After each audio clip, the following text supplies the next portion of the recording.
comunidade de ausência, o jogo de arcade como princípio comunicativo na série High Score Girl.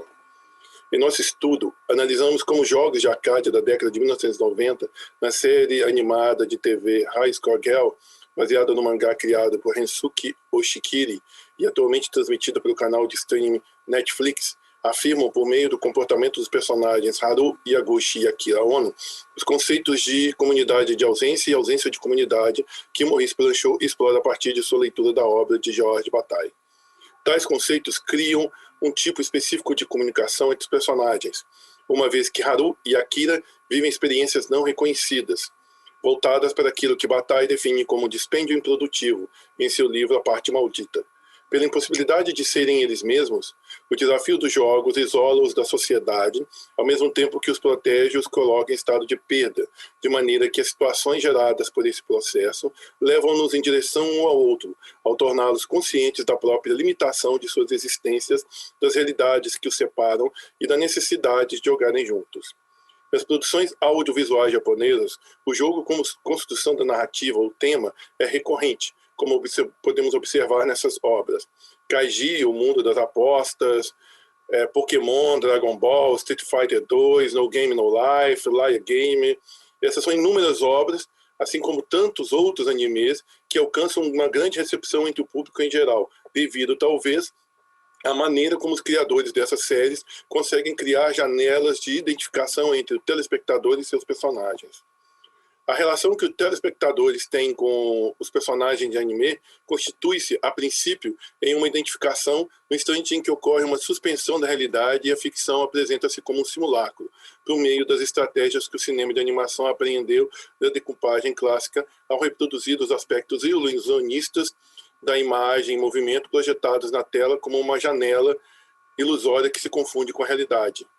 No entanto, não é apenas o aspecto ilusionista que permite o telespectador se projetar na tela, como se realmente estivesse jogando com ou por seus personagens preferidos, mas a interação que mantém com eles, no instante em que, à semelhança de Akira e Haru, no anime High Score Girl, trata o jogo como texto, ao exercerem práticas significantes sobre ele, já que, segundo Roland Barthes, basta que haja desbordamento significante para que haja texto.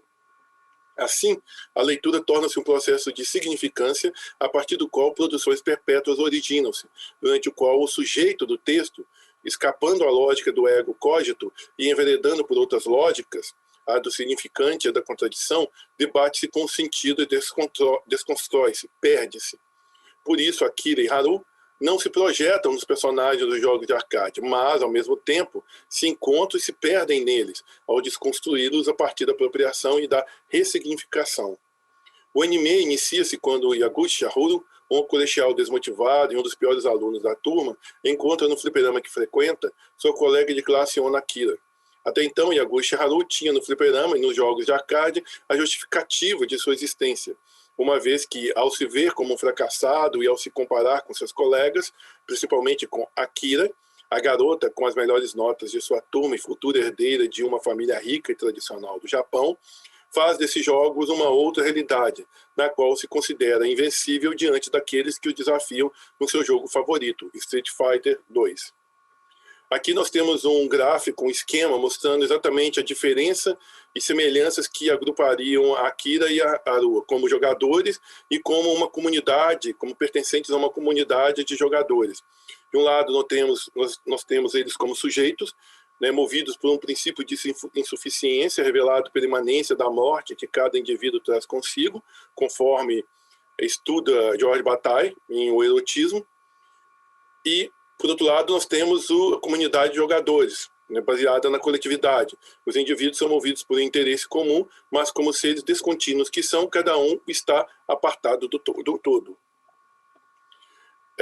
Numa passagem de George Agamben, né, sobre Bataille e o paradoxo da soberania, ele diz o seguinte: a comunidade que está aqui em questão tem, por isso, uma estrutura absolutamente singular. Ela assume em si a impossibilidade da própria imanência, a impossibilidade mesma de ser comunitária enquanto sujeito da comunidade. A comunidade repousa, nesse sentido, de algum modo, na impossibilidade da comunidade, e a experiência dessa impossibilidade funda, ao contrário, a única comunidade possível. É evidente que nessa perspectiva, a comunidade pode ser simplesmente comunidade daqueles que não têm comunidade. E tal será, na verdade, o modelo da comunidade batalhana. Trata-se da comunidade dos amantes, que frequentemente evocou, ou da comunidade dos artistas, ou mais insistentemente, da comunidade dos amigos, a qual ele procurou dar vida com o grupo Acéfon, do qual o colégio de sociologia era a manifestação esotérica em todo caso, no centro dessa comunidade, está inscrita essa estrutura negativa. Nesse outro esquema, né, nós temos exatamente essa forma como essa comunidade se expressa. De um lado, nós temos Akira, a melhor aluna de família rica. Do outro lado, nós temos Haru, o pior aluno de família de classe média. Akira seria prisioneira da responsabilidade. Haru seria prisioneiro da irresponsabilidade.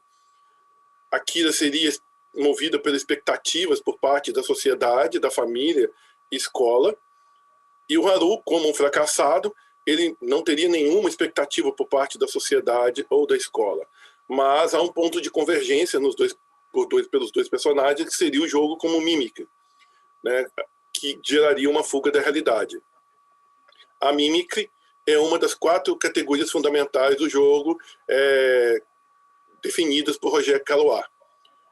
A primeira seria Agon. O jogador busca aprimorar suas condições para se tornar vencedor em determinada categoria sobre os demais concorrentes. A segunda seria a Leia. O jogador não desenvolve suas qualidades físicas, recursos de destreza, de inteligência, pois participa de um jogo no qual o acaso determina a vitória. A Inlix. O jogador se deixa levar por jogos que o colocam em transe, aturdimento ou vertigem, como fazem os brinquedos de parque de diversões. E, por último, nós teríamos a Mímica. Consiste não em exibir uma atividade ou experimentar um destino em um meio imaginário, mas em tornar a si mesmo um personagem ilusório e em se conduzir de acordo com ele.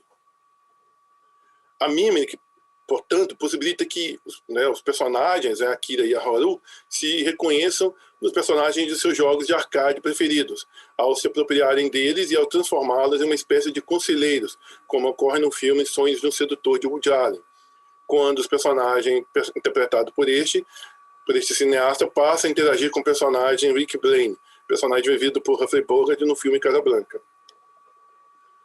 Nesse sentido, Akira e Haru não jogam apenas os jogos como forma de disputa, para descobrir quem é o melhor, mas operam sobre os espaços vazios do texto, que colocam o jogo em movimento, cujos lances não permitem chegar a um fim, uma vez que, como leitores, eles veem o mundo denotado como um mundo encenado, referencial, contido no texto, que transgridem e modificam. Esse processo criativo do qual surge a interação dos personagens dos jogos de arcade com Akira e Haru não acontece de repente, mas começa gradualmente, como podemos perceber no segundo episódio da série, quando eles decidem investigar uma lenda urbana, um fliperama cujos jogos custam 10 ienes. Nesse episódio, a ambiguidade é sustentada pelo fato de somente eles terem jogado no fliperama, e assim como este desaparecer logo após saírem dele.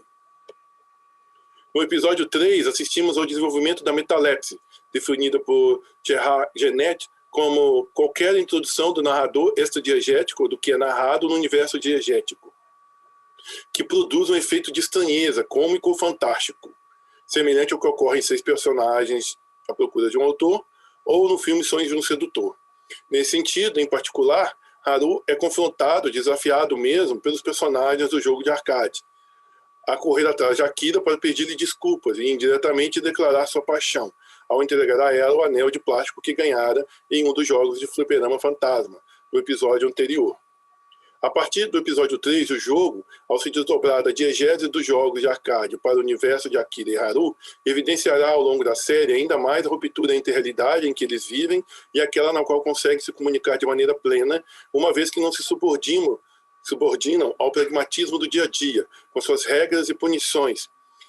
A relação amorosa entre os dois personagens intensifica-se de tal maneira que, embora ainda não tenham feito sexo, eles são adolescentes, jovens, poderíamos dizer que passam a pertencer à comunidade dos amantes, os quais são guiados pela necessidade de se perder mais do que pela preocupação em se encontrar. A jornada de Akira e Haru, pelo jogo, nos leva a vários tipos de embate, como as competições de arcade ou as imposições da sociedade sobre eles com expectativas e cobranças.